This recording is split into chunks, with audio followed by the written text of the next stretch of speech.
안녕하세요, 트래블튜브. 오늘은 중국 회사가 다른 나라에 하던 대로 러시아에 했다가 역관광당한 이유라는 주제로 얘기해보겠습니다. 중국 흑룡강성의 한 회사가 러시아의 현지 법인을 통해 시베리아의 바이칼호에 생수 공장을 건설하고 있었습니다. 바이칼호는 호수임에도 수심도 1700m로 깊고 각종 생물이 서식하는 곳으로 수질도 매우 깨끗합니다.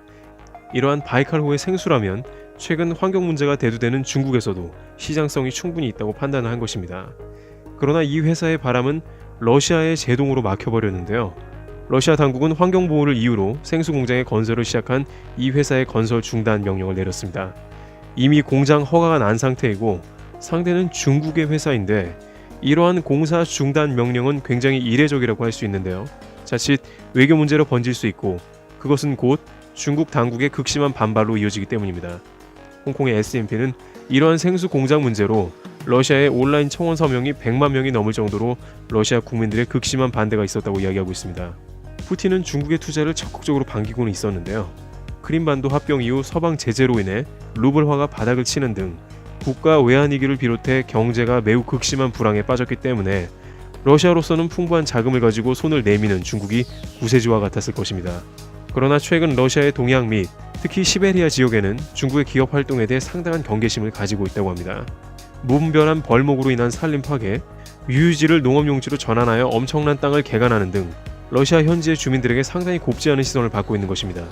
또한 바이칼호를 관광하는 중국 관광객들이 원래 이 땅은 자신들의 땅인데 러시아가 훔쳐갔다는 말을 입버릇처럼 러시아 현지인들에게 하는 것도 문제를 유발하고 있습니다.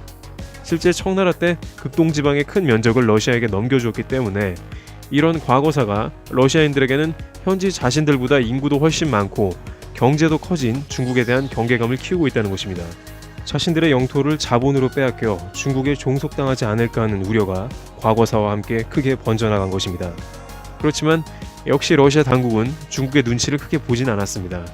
국민의 바람에 따라 즉각 바이칼호의 생수 사업을 중단시킨 것입니다. 푸틴에게 있어서 자금의 여론은 굉장히 중요한 것으로 최근 일본과의 쿠릴열도 문제 역시 쿠릴열도 주민의 98%가 일본 반환에 반대했기 때문으로 국민연금 수령 나이를 65세로 늦추는 바람에 지지율이 바닥을 쳐서 더 이상은 국민을 거스르는 일을 해서는 안 된다는 의지도 들어가 있습니다. 반면 중국 입장에서는 다른 나라에서처럼 일단 사업을 벌였는데 역시 러시아의 큰 벽을 느끼며 절치부심하는 모습입니다. 트래블튜브 오늘 여기서 마치겠습니다. 감사합니다.